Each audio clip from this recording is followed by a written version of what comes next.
Hello, and welcome back to Live from Nowhere, your podcast for all things Marvel and cinema. I'm your host, Brandon. And I'm Joe. And today we begin our journey through the Marvel Cinematic Universe, and that starts with the movie that started it all, and that is Iron Man.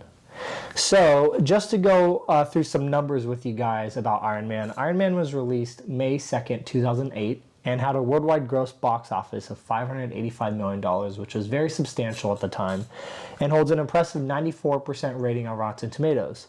The film was directed by Jon Favreau, who also plays Happy Hogan in the film, and stars Robert Downey Jr. as Tony Stark, Gwyneth Paltrow as Pepper, Terrence Howard as Rhodey. And then I already said, Happy Hogan is played by the director, Jon Favreau. This film marked the beginning of the Marvel Cinematic Universe. It revitalized RDJ's career and basically is the cornerstone of which the entire MCU is built upon. So before we get into kind of how our ratings and categories are going to work, what are your overall thoughts on the film? So it's hard for me to disconnect Iron Man from the rest of the MCU because of how much is set up, and I was also very young when it came out, so I can't really say that I have any memories of it.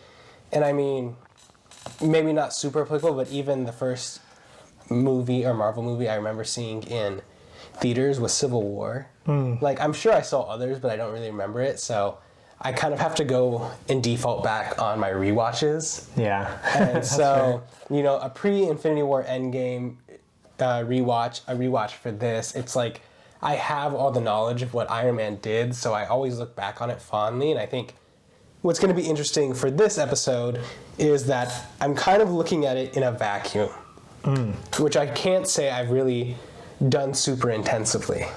Yeah. And I find it hard. I'm going to try my best to view it in a vacuum, but I also can't help but compare it because I feel like there's so much integrated into how the ratings are, created that it depends on the other films. Yeah. So I'll be also taking a holistic approach as well. But yeah, I remember the theater I watched it in the first time. I remember it being a really great action film, but I didn't know much about Marvel comics at the time. I didn't really read comics or anything. And I just thought, like I said, it was a really great movie. I didn't know what was to come. So I just thought it was a standalone film that it comes out in the summer and, that's another summer blockbuster. Yeah, but it was much. anything but. Yeah. Changed cinematic history, in my opinion. Yeah. So we can kind of get into what we're doing.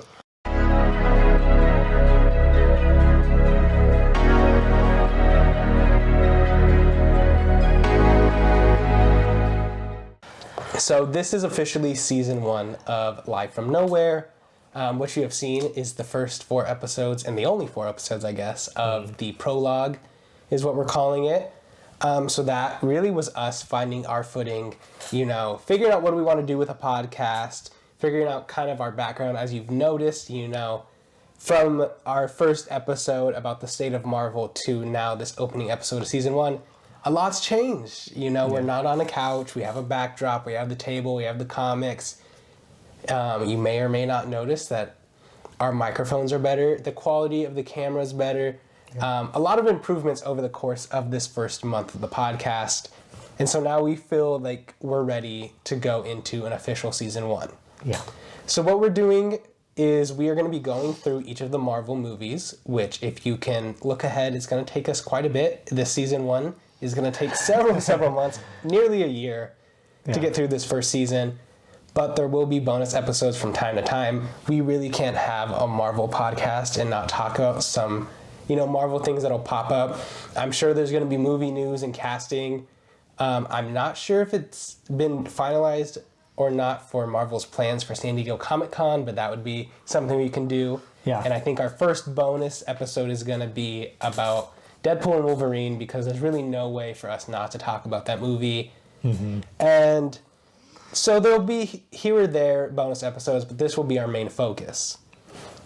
And what we're doing is we have 10 categories that we're going to be going through today, and we're going to each give Iron Man and then subsequent Marvel movies a rating from 1 to 5, combine our scores to be 1 through 10, and then that means each movie will get a score out of 100. And now we're going to place them in tiers at the end and see how Marvel movies stack up against one another.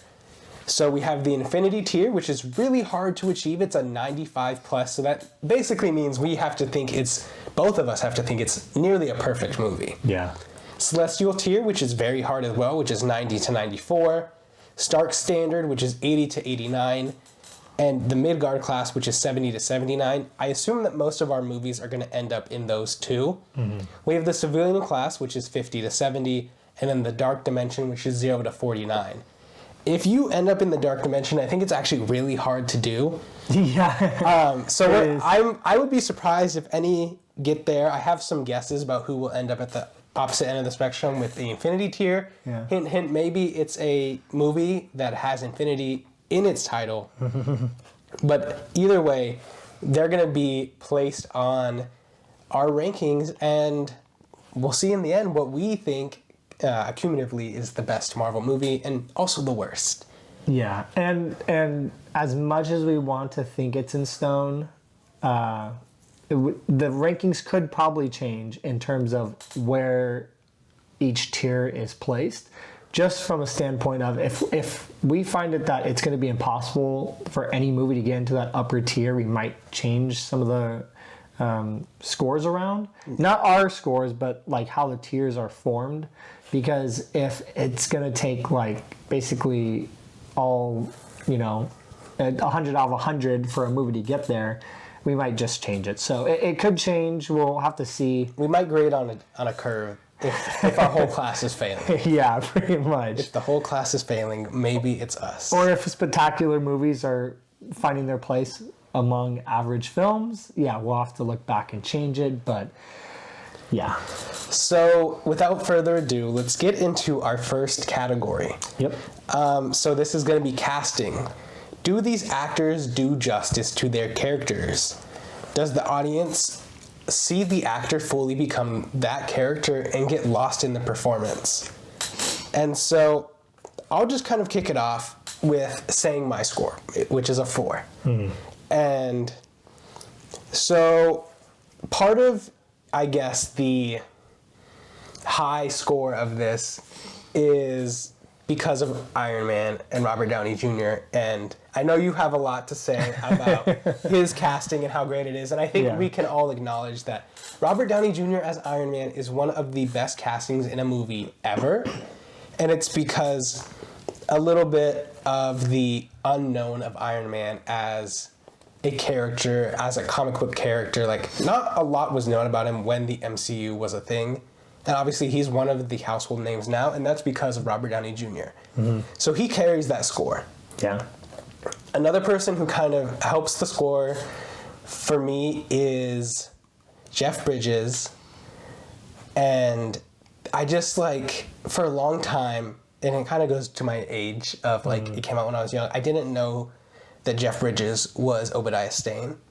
And I think Jeff Bridges is kind of a higher name actor. He's not A tier, but he's up there. Yeah. And I think not knowing it was him was because of how good his performance was, but he also has iconic lines that have stuck with me. So this is a little bit of a boost of memory and nostalgia, especially of Tony Stark built this in a cave. Pop culture. He had such memorable moments. Now where it doesn't get a 5 for me comes from Rhodey, and that's you had to recast a character. I can't give you a perfect score if Terrence Howard only lasted one movie. Yeah. And he had his good moments and his not so great moments, in my opinion. So it's hard to say he was a horrible Rhodey or a great Rhodey. It's just okay, you recast him, that means you made a mistake. Yeah. And then my last one was Gwyneth Paltrow, who's someone who did make it all the way through the MCU, but in this movie, for some reason, her acting just didn't hit the same for me. Gotcha. Yeah, I pretty much agree with everything that you said. I'm going to disagree on a few points, but just to get to what I gave it a 5 out of 5.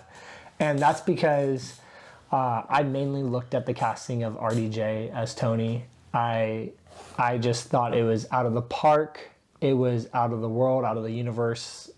Amazing casting. It's probably like top 3 to 4 all-time best castings in my opinion. Up there with like, you know, the Hugh Jackman as Wolverine sort of a level, I guess. And I just thought it was extremely risky, that was very impressive for how risky it was, considering how RDJ's career was going, and just how much of Tony became RDJ's persona. He encapsulated the character so well, and obviously he had huge moments all the way throughout the entire MCU. He was one of the main big 3 trios, so they had to hit this character spot on, and they absolutely did it in my opinion.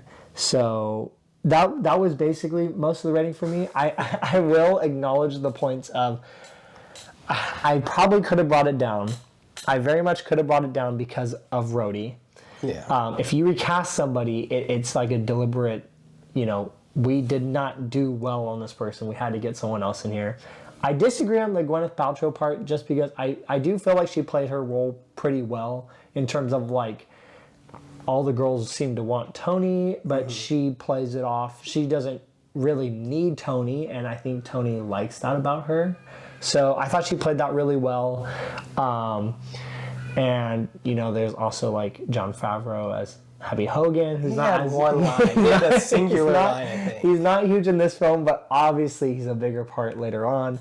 But yeah, it's really Rhodey, Gwyneth Paltrow, and Tony. Obviously, Rhodey's character, not great at all. Gwyneth Paltrow, you know, is okay. I think she got better as time went on, and obviously their relationship grew. Yeah, so maybe that's where I have a little bit of bias. I'm not looking at it in a vacuum. True. I don't think Gwyneth Paltrow was horrible. Yeah. It's just like, it didn't...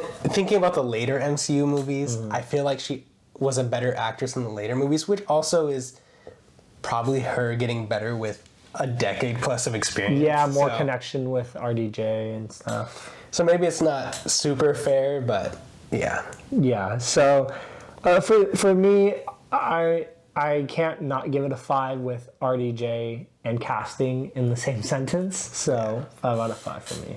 I would say also the one person that neither of us mentioned, Jensen, man. Oh yeah, Jensen's yes, so we good. do have to talk about him. I will good. discuss him more in the storytelling aspect, but he also wasn't in the film a whole lot, but he was spectacular in the time he was on there. But yeah. So a 5 and a 4, if you can do math, that brings us up to a 9 for our casting. Yeah. Moving on to storytelling. So we're going to discuss Jensen. Yeah, right off the bat. Does this film tell a comprehensive story? Will the audience be able to follow the story that's being told without being confused or asking questions at the end? So I am kind of just going to keep rolling with good scores, and I'm going to give it a 4. Okay.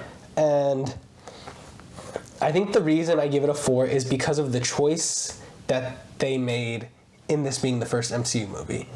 It honestly isn't that complicated of a story. It's pretty straightforward in terms of it's a kind of capitalist political drama.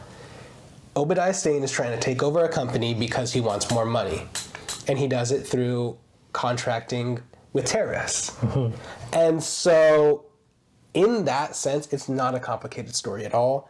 But I think it's the perfect story for the MCU because you got to think, at this time, what preceded a lot of the MCU, preceded the MCU for several years, is superhero movies that were more or less mostly bad. You had some good ones in there, but for the most part, general audiences were used to seeing bad superhero movies. So you have a very simple plot, and it also shows off Iron Man's powers in a simple way. And so I think that was really beneficial for this story. But also you have the moments like Jensen where you still get that emotional tie. You get the minor action in the film with Tony trying to destroy his weapons, you get like the plot twist where Obadiah tells Tony that, you know, he's the one that locked him out. And at the end, you have obviously the big fight, but also you have that kind of emotional triumph moment with him saying, "I'm Iron Man." And I think if you wrote down this plot and took out like it being Iron Man and superheroes and stuff, it's kind of a run-of-the-mill or political drama. Yeah. But I think it was perfect for what they needed at this current time. Yeah, I completely agree on the aspect of they needed... It's almost like they took their swings already with casting RDJ, with choosing Iron Man to represent the beginning of the MCU, and they needed something safe for people. It needed to be digestible for common audiences that weren't too familiar with the MCU. It could, if you're not big into superheroes, that's fine. It's a really great action film.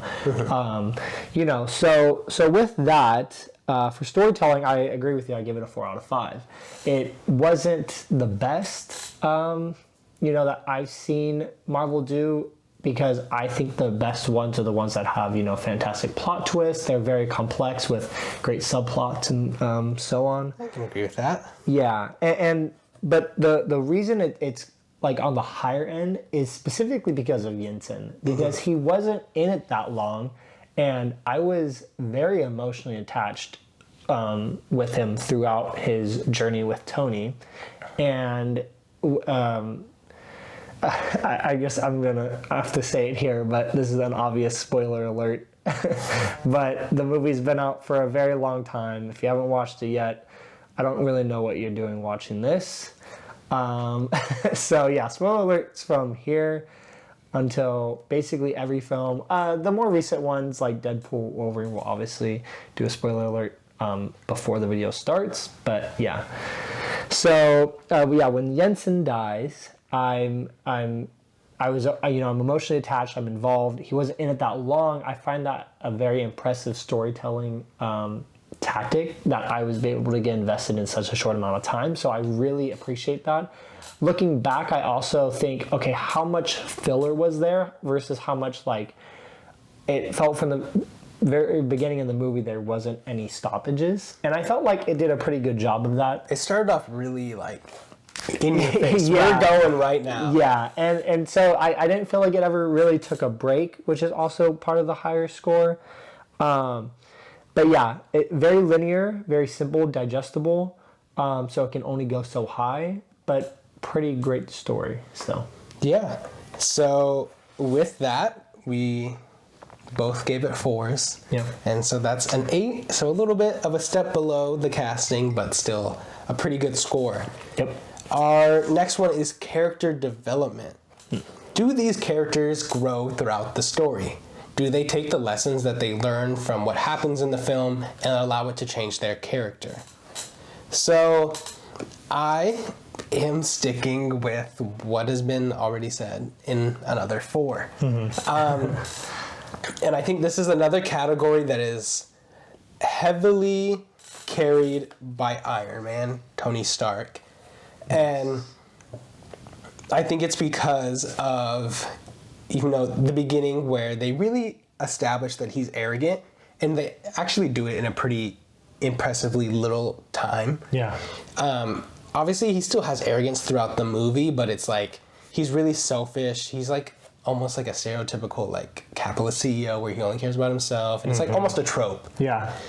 And by the end, where he is standing up and saying, "I'm Iron Man," it's because he's wants to be the face of peace and kind of harmony in the world, and it kind of sets him off on that path. But it's because he was kidnapped. It's because he met Jensen. It's because Obadiah, you know, betrayed him, and it's because he was setting off on trying to destroy all of his weapons, and in doing it, as Obadiah says, he made his greatest one and again let it fall into the wrong hands. So I think it allowed him to kind of learn that I have to be the face of protecting this peace, and I have to be kind of the forefront of this movement. And I think that was great. The reason why it's not a 5 for me is just because that's all we got. I don't really see like I can't say I really saw any development out of Obadiah. He's just, evil kind of the whole time. Gwyneth Paltrow wasn't, she was his assistant the whole time. And then other than that, like, Jensen was always kind of a good guy. Like, I don't see any other development. Brody was basically, like, general, or, like... Yeah. Was he a general, or... He's just, he cares about the military. Yeah, but he's, like, friends with Tony, so he does what he can. Colonel Rhodes. Yeah, there you go. And so, I don't see anything else besides that, so I can't give it a 5. Yeah, that's very fair. I'm right there with you. I gave it a 4.5 out of 5. Once again, this is another category where Tony is carrying the entire category almost single-handedly. Looking back on this film has a relatively small amount of characters in it compared to obviously some of the very big ones that we'll encounter later on. Yes. But very small cast, and even if you include Happy to round it out to 4, he doesn't develop anything at all. Yeah. The other two are the same, but Tony's development is substantial. I'm a sucker for a very selfish, narcissistic person learning to become unselfish, and the trials on how they get to that point. For Tony, it was being in the cave with Jensen and seeing direct, immediate impact from his weapons, and then seeing it furthermore throughout the movie. And I just think, I always thought of Iron Man as a mini arc of what he does over the entire MCU, which is he basically starts off very selfish and arrogant, ends up doing the largest sacrifice almost anybody can do, and I love that arc. So naturally, I love the mini arc that happens in this. Obviously, he has a lot more growth to do after Iron Man, but he has like a little baby arc from, selfish, I only care about money, I don't care where the weapons are going to, I see how this is impacting people. I have not only the mind, but I have the technology to develop a suit that can defend these people. And so I just really loved how he developed throughout the film, so 4.5. So that brings this category of character development up to an 8.5. So casting still leading just by a little bit. Yeah. And so now we can move on to action. Are there fight scenes that you will always remember? How are the powers of each hero or villain portrayed throughout the movie, and do we basically enjoy that? Yeah. And this is kind of going to take a step aside of what I've been scoring it, and it's going to get a 3. And this kind of comes from just a lack of action, I would say, in this movie. There are action scenes, but when we think about maybe the beginning action scenes, we have him breaking out of the cave, which is a great scene, and honestly, it reminds me of Darth Vader coming down the hallway in Rogue One, which is widely regarded as one of the best scenes in Star Wars. Yeah. It's just like that horror aspect. It's dark, and he's like, people are begging for help. Yeah. And I think that's a really good scene, but after that, I don't know if there's anything that's super iconic. You have iconic shots within action where, like, he's blowing up the tank. I mean, if you count the Jericho as an action scene, but that's just kind of like a display. It's not really any fighting or anything. And then you obviously have the final fight, but I think, the best action we got was the cave scene, and after that, it was really just kind of Tony dominating everybody. Yeah. Like, no one had a chance against him in any of the fights once he perfected his armor, really. Yeah. I mean, I would say maybe the closest we got to, like, a really exciting scene is the F1 scenes where he was getting chased by the military and he, like, wipes him out and he has to save the guy. Like, that's pretty cool, but I don't think there's anything that's, like, super substantial in terms of the action of this movie. That being said, I did give it a 3. It's not like I'm saying this is bad. I think it sounds like I'm saying it's, like, a horrible action movie.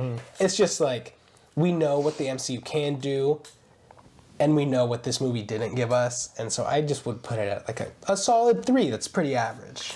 Yeah. So I did just change my score on the fly. I was at, like, I was about a 4, then I dropped to 3.5, and now I'm settling in pretty strongly at a 3. And this is because I'm coming in from that holistic approach. I see how many great and awesome fights there are littered throughout the MCU. And I just can't see, not only are there not a lot of fight scenes or action scenes in overall, but they're not very long either. And there is some very cool ones I like. I love when he comes out of the cave. I love the tension of like, okay, he is very much the strongest weapon on this field right now, but how long until the suit goes out, sort of a thing. So I love that aspect. You know, Tony blowing up the tank is probably top 5 most iconic shot in the MCU. But even that scene wasn't that long. The last battle it's just like, okay. So there really isn't a whole lot here. And there's just other scenes that they're not only better, but they're like longer, and other movies have like more scattered throughout, or they have better fight sequences. It's just, I think a 3 is okay because I find a lot of the action scenes just okay. I am grouping in like the Jericho explosion and like when he's like flying, like, you know, with the jets and everything, those are kind of like action scenes, so I include those as well, but still 3 just because they're pretty okay. Yeah. So unfortunately, action gets our lowest score, and that's a cumulative 6 right now. So kind of the first, I would say, average to not so great score of this movie. For sure. But now moving on, we have the villain, Obadiah Stane. So basically what we're looking for in terms of the villain is how memorable is the villain? How much sense do their motives make and actions make, whether you agree with them or not, but are they explained well enough? Are you confused about what they're doing and why they're doing it? And I mean, do you love to hate this villain, or do you kind of feel for him? So I gave Obadiah a 4. And it kind of goes back to what I was saying about the storytelling aspect of, like, I think this is what the MCU needed to start off with. A political villain that is really easy to understand. It's really easy for general audiences to follow, but also thinking about the final battle of, like, yes, it is a bigger Iron Man, the Ironmonger. Yeah. Like, ooh, so scary. But really, I think thematically it fits this movie. Tony was trying to destroy all his weapons, like I said before, and he made his greatest one. Obadiah kind of lays it out very plainly. And what I think is kind of beautiful and poetic about this villain is, like, Tony was trying so hard to do right by people with his company, with his creations, that he kind of overlooked that he was now giving someone his most powerful thing ever. And he kind of almost has to fight himself in a sense, where it's like, in maybe before he got kidnapped, what Obadiah is wearing is probably what he would have sold to the U.S. government. Like, he would have sold that as a weapon and he would have had no problem with it. Yeah. But him having to destroy it is kind of finally him destroying that, like, military side of him and destroying all of that. And so I think it's really poetic, and it's the theme and what it's trying to say is really impactful for this film. So I'm completely in understanding of that. I think when he says understanding and not agreement, you know that means he's going to get this might be the biggest differential so far in our scores, is why I say this. I totally understand. I think it's a great first villain for an MCU. I thought Jeff Bridges played the role very well. With that said, I gave it a 2 out of 5 because I love the villains I can get behind. I had so much trouble, like, understanding it, just because it's like I don't care who I sell the weapons to, I just want money and power sort of a thing, and those are just very tough for me to grasp onto. And again, I'm looking holistic, so there's some very, very incredible villains in the MCU, and he's just nowhere near there for me. As for the trope itself, I don't know how I feel about it. It's happened a couple times in the MCU, and I can't say I don't like it. Otherwise, it's gonna bite me in the butt for the next film. So, but I think it's I think it's an okay trope. I did love what you said about the like symbology of it, of destroying like that side of himself. Still, I can't really get on board with like his like logic of what he's doing. He's not very relatable, and he's just not even like. I mean, he does build a bigger Iron Man suit, but I still never saw him as super threatening. So, yeah, 2 out of 5, unfortunately. So, next episode, you can expect Brandon to give Abomination a good score because he refused to say anything bad about that trope.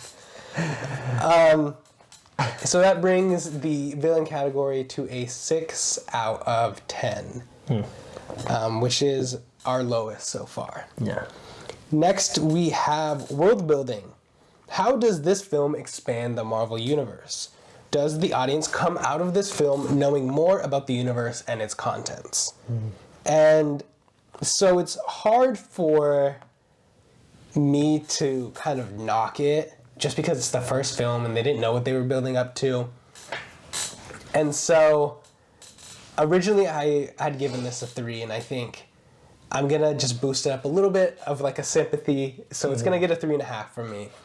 And it's just hard because, like I said, they didn't really know what they were building to. They didn't know what they had, and I think we'll talk about the post-credit scene later. Yeah. But that really expands upon it. But otherwise, this is a really self-contained film, and that's fine because I think it's the first movie. It's just like I learned that Iron Man exists. I learned that Stark Industries is there. I mean, I learned about the 10 Rings, which is, going to come back later. Yeah. So there's a little bit there, but there's just not that much where I can say, like, okay, I need to give this a high score. And I think even a 3.5 could be argued that it's a little high, but I just don't want to knock it too much for it just being the first film.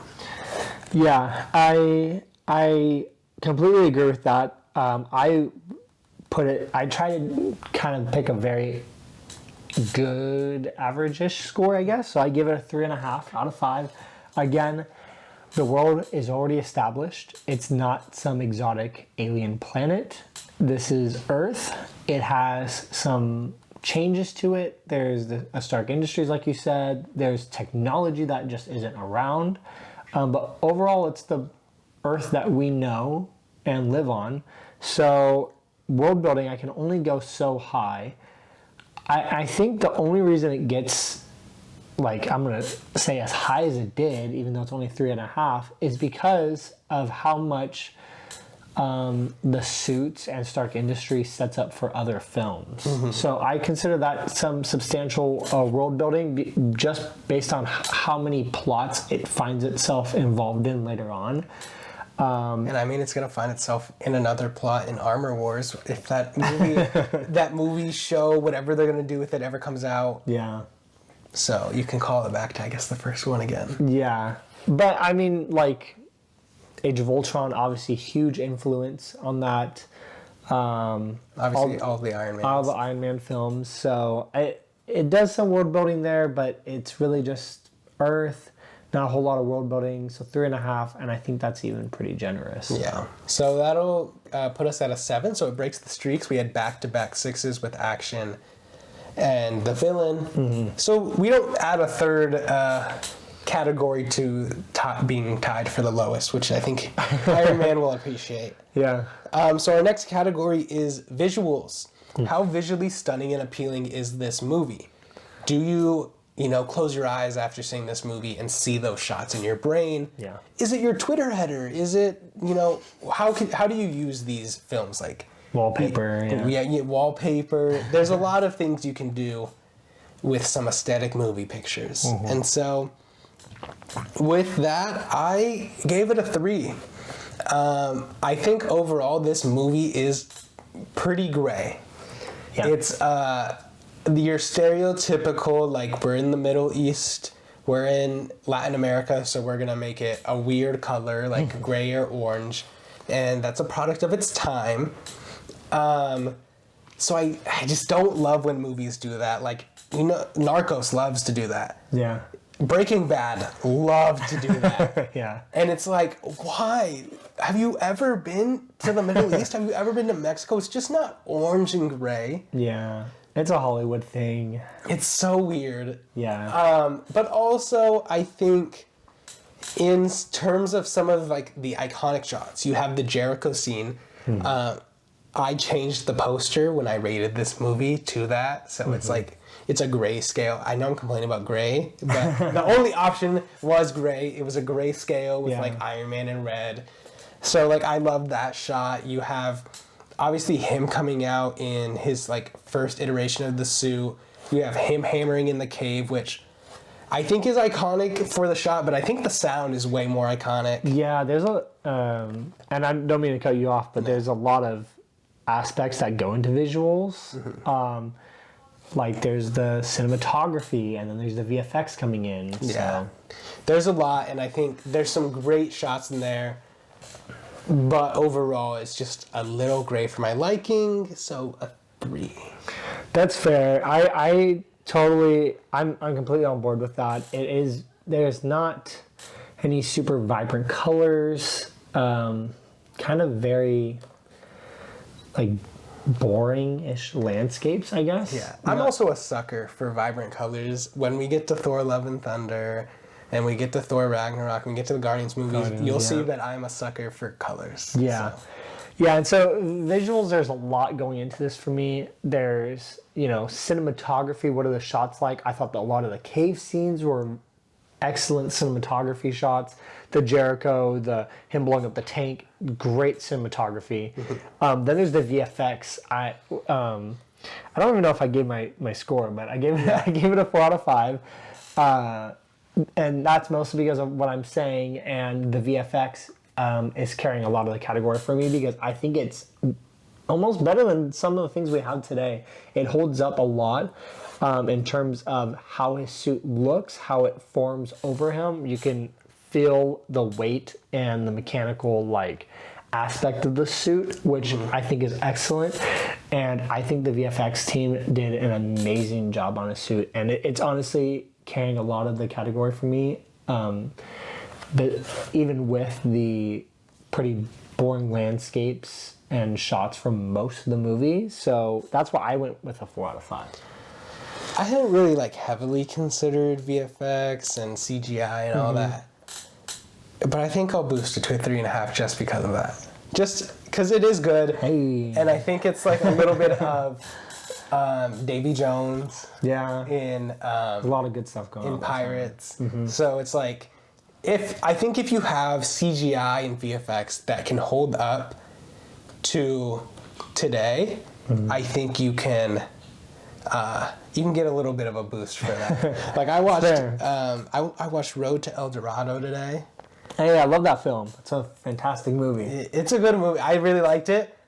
But there's sometimes where you didn't like that animation? There's sometimes where you're like, okay, this is an animation from when it came out. Okay, I liked the animation it was filmed in. It's also a very nostalgic film for me, so it's going to be hard for me to say anything bad. But I personally like the animation. I still liked it. Yeah. I just think it's okay, there's sometimes where you can tell that the movie was made when it was made. But I think Iron Man, you can kind of look at it and be like, it kind of could have been made today. For sure. You're not really missing a lot. So yeah.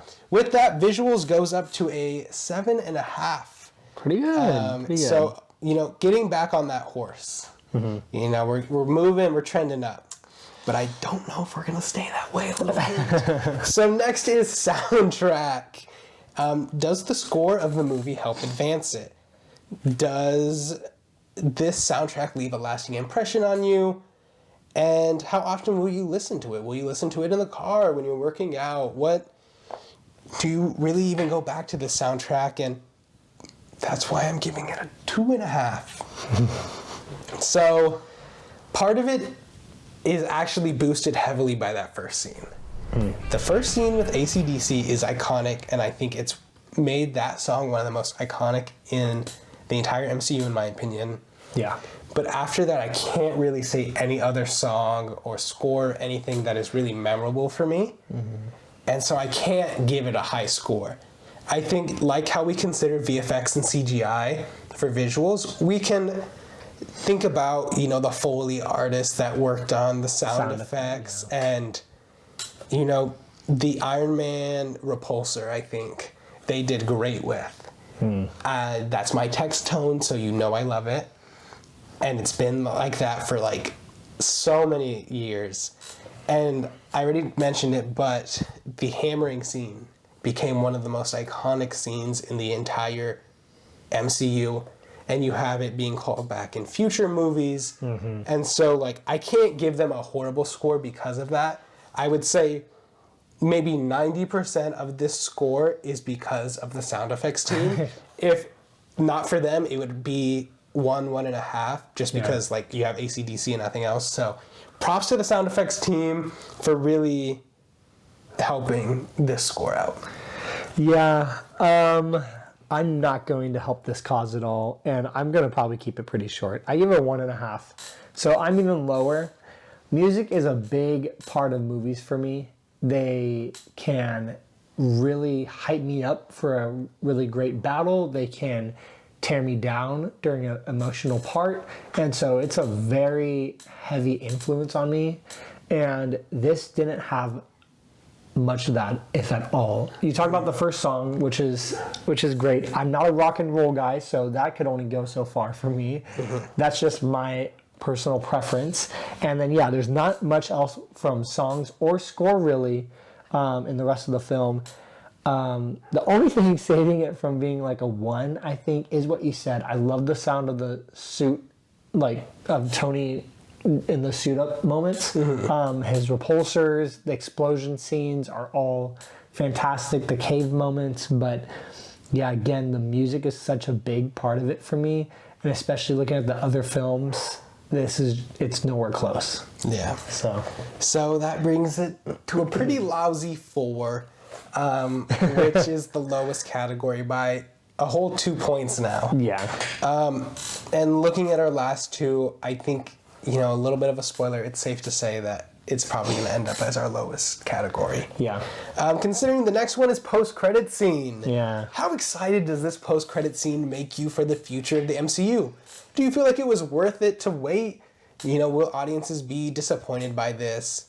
And so I'm going to get kind of just, it's a 5. It's a 5. I don't really know how to like ease into it. Yeah. It's hard to say that it's the best post-credit scene in the entire MCU, but just the implications of it and what it can mean and what it did mean is so impactful for this movie, for the MCU, for the entire universe, because you have Nick Fury coming in talking about the Avengers Initiative. And it's like, that means so much for the future of this cinematic universe. And they also do it in a way that's very Nick Fury. How did you get into my house? Why are you just standing at the window? And he even kind of like pokes fun at him, and it kind of talks to like how Nick Fury isn't really going to be afraid of anybody, of like, oh, you really think you're the only superhero? And so I think all of it was done so well that it's like, if this is what it told you, that if this is what you can expect from the MCU, we are in really good hands. And spoiler alert, we were. It did so much to set up the entirety of the cinematic universe. And although I think there's more iconic post-credit scene, like some that will, you know, hint this character that people have been wanting because of the, you know, the decade-long build-up, or Thanos is coming in, you have those really iconic ones, but none of those post-credit scenes are possible without this post-credit scene, so I think it has to be a 5. Yeah, and I'm going to get right to it as well. I also gave it a perfect 5 out of 5. I agree with everything that Joe said, but I'm also going to bring in the aspect of the MCU changed how movies were presented going forward. That's true. There is movies that are not MCU that either people expect the post-credit scene or they are now doing post-credit scenes because of what the MCU did here. They made it commonplace for people to wait after a movie and watch the post-credit scene for either like a silly joke or a future a build-up for another film. So that alone would have got it almost to a perfect score for me. But when you look at it of the aspect of the MCU, there were so many great things they did in that scene. Obviously, it could have ended up bad. If the MCU went up in a roaring fire, that scene would not be romanticized. That would be one of the most, like, we're going to make fun of this any moment we can make. Yes. If there's ever a post-credit scene in any other movie, it's like, oh, is this going to be the next MCU? Like, yeah. So it's very much like... It was based off of what came after it, and it was one of the most successful franchises of all time. So obviously that scene got boosted even further than how great it was already. And yeah, you talked about like there was just we kind of know like Tony kind of knows he thinks and he knows many things. He kind of has a security issue at that point in time. So security was like really like top notch, and for Nick Fury to just be nonchalantly like in his house made not only us the audience but Tony like, okay, something is going on here that is bigger than myself. And then Nick Fury tells him outright like, you think you're the only hero in this world? And just it gives me chills to this day, because we know of all the other heroes that were out there, and I can't even put myself in my shoes that I was in 2008. But I mean, I had no idea what was to come, and it just, I don't know if it's the best post-credit scene of all time, but it could very well be top 3. yeah. And I think it's hard to include Nick Fury in the casting just because like he was just in the post-credit scene, which I don't really know where we would put him in the casting. I guess the first movie that he's like a mainstay in, but just how iconic Probably Avengers. Samuel L. Jackson is in as Nick Fury, and how he even changed the comic portrayal of, you know, Nick Fury was a white military guy, and so now in the comics it looks more like Samuel L. Jackson. I think that this is the start of that journey of him being so iconic. So I think that's also something to take into account. But that brings the post-credit scene to a whopping 10 out of 10 for us, which means it is right now our leading category, and it'll stay that way. All that can happen now is if another category ties it. Pretty much, yeah. Which brings us to rewatchability. How likely are you to watch this movie again? Is it a movie that you will put on for your family and watch it time and time again? And so I gave this another 5. And I think it comes because of its placement in the MCU. This movie not only is the first in the MCU, which I think already can boost it up to that 4 or 5, because you have to rewatch it to understand the entirety of the universe. To understand Iron Man's story in Endgame, you have to watch this. To maybe even understand the start of the Avengers, you have to watch this. But it was also done, as we've talked about at length already, really well, where it still holds up. It's not something where I'm going to begrudgingly be like, oh, I have to watch Iron Man so I can, you know, start off this MCU journey with somebody. It's like, no, I'm excited to watch Iron Man again. And when I rewatched it for this, I had forgotten how much love I had for that movie and how exciting it was. And I think it's also a movie where it's like, even if you don't care about the MCU, you can still appreciate it as a movie, as an action movie. Kind of, we gave it not the best score, but as like that kind of action-y movie that has like the political drama, I think general audiences can appreciate it, which is probably why it's on like TLC or whatever it's on all the time. Whatever FX. It's always playing on there, as opposed to other Marvel movies, because it's good to rewatch and it's good for general audiences. Yeah, I pretty much agree with everything. I'm not maxing it out. I give it a 4 out of 5, mostly because it's not the first movie I would go to put on out of the entire MCU, database. But it's still a really solid film. I love to look back at it now and think like, ooh, look, this is what Iron Man was like. And then, you know, you look back at later films and he's just a totally different character. And there was such a long journey with him, and to see where it all started is basically the entire score for me. Again, the only reason it didn't get up to 5 out of 5 is it's just not one of those that I go back to. And that plays off a lot of the other categories. I didn't like the villain as much, soundtrack as much. You know, action scenes were just okay. But that looking back aspect gets it to a 4 out of 5 for me. So that'll bring it to a 9. And with that, all of our categories are actually wrapped up now. So it's time for the final score. So total score is a 75 out of 100. With our best category being the post-credit scene, which is a perfect 10 out of 10. And then our worst being that soundtrack, which was a 4 out of 10. That's fair. That puts it, ironically, in the Midgard class, not in the Tony Stark standard class. That's ironic. So it puts it there, but also, if you want a little bit of a boost for this movie, that also means it is leading in every single category, and it is our highest rated movie so far. So congratulations to Iron Man. Yay, let's go. But let's talk a little bit about how we feel about this placement. Yeah, I definitely thought it'd be better, mostly because I view it in a very romanticized lens at this point. It's the one that started all. If you look at the entire MCU, it's like, oh, which one started it all? It's got to be amazing, right? It's got to have been an amazing film for it to shoulder the entire franchise of one of the best franchises that the world's ever seen. And so, yeah, I thought it would be higher. But now doing the rewatch and looking at these various aspects, there isn't many things that I really like, but there is really, really great aspects in it. Yeah. So I think that's what, and when you kind of put that all together, it comes out pretty average, I think, overall. It was a great movie to start the MCU with. As a movie, I think it's just good.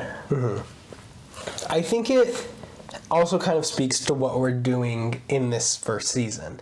Is like we are dissecting these aspects of these movies and we're looking at them solely in the lens of that category, which can lead to some of them getting worse scores because some of them are boosted a little bit by other categories or by thinking about other things. And so I don't really know. I just personally would, again, expect it to be higher like you did. Yeah. If you just asked me to like give it a percentage rating, it's up in the 90s for me. Yeah. You know, I know like on Letterboxd it's a 4 out of 5, which technically is in the 80s, but it's in my top 10 MCU movies in my list. It's there at 9. And so I would put this a lot higher, but I think part of this journey that we're going to be going through is not thinking about the MCU in terms of our nostalgia and our kind of love for the movie, but a little bit more about it in terms of filmmaking and telling a story, because I think if you asked us, we would probably rate every MCU movie really, really highly, with the exception of a handful. Yeah. But doing it this way, I think, forces us to look at maybe things we haven't considered, and we're looking at the MCU in a different way than we typically would, which will, I think, surprise us, and maybe some of the bad movies are going to be a little bit better than we expect, and some of the good movies that we really enjoy are going to be a little bit lower. But I think that's the beauty. But this score here of 75 for Iron Man, that's, if we're talking about grade school, that's a C. That's like it's average. It's an average movie. Yeah. But I think that'll allow us to really appreciate how the MCU and the industry as a whole improved throughout time, and how they really honed in on their storytelling and their visuals and all this, and they really molded and changed as the future went on. Yeah, and I also think it's just a testament to you don't become one of the most successful franchises on Earth without having many good films. And there is many good films in this. So naturally, even films that are really good on their own aren't going to be able to get as high because there's just so many great movies. You can only, they have to get filtered somewhere, and some of them are just going to end up average or bad. So that's kind of how I see it. I think it was very much good enough to shoulder the franchise on, though. Yeah, but I also think in terms of like not having a lot of good movies, it also shows that the MCU didn't become the MCU in their first movie. This, for our grade, is average, and we know that there are going to be movies that reach this infinity tier, and that's because Marvel continually improved and continually tried to make the best product they could. Yeah, and again, we might have to change some scores because it seems like if one category comes along, it can remove it from the infinity tier, which is a little scary. But yeah, we'll see. We'll see how it goes. This is the very first film. It's tough to see, how it compares because we haven't done the others yet. But like Joe was saying, we're Marvel fans, so we're Marvel nerds. We can give every movie maybe a 10 out of 10 just because they're Marvel. But we also love film and cinema. That's why I opened with Marvel and cinema. We appreciate movies and all aspects of movies, so we're also looking at them from that way. We'll probably, maybe in the future, expand beyond Marvel into other franchises. Possibly, but yeah, we come from not only a Marvel standpoint, but a cinema standpoint as well, which is, I think these categories reflect very well. Yeah. So, yeah. Yeah, so with that puts the first episode at basically a close. So if you can look ahead, you'll see that our next movie is going to be The Incredible Hulk. Woo!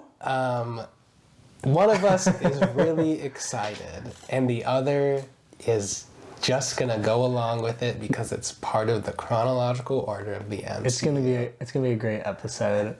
We will probably disagree a lot more. Yeah, which is exciting.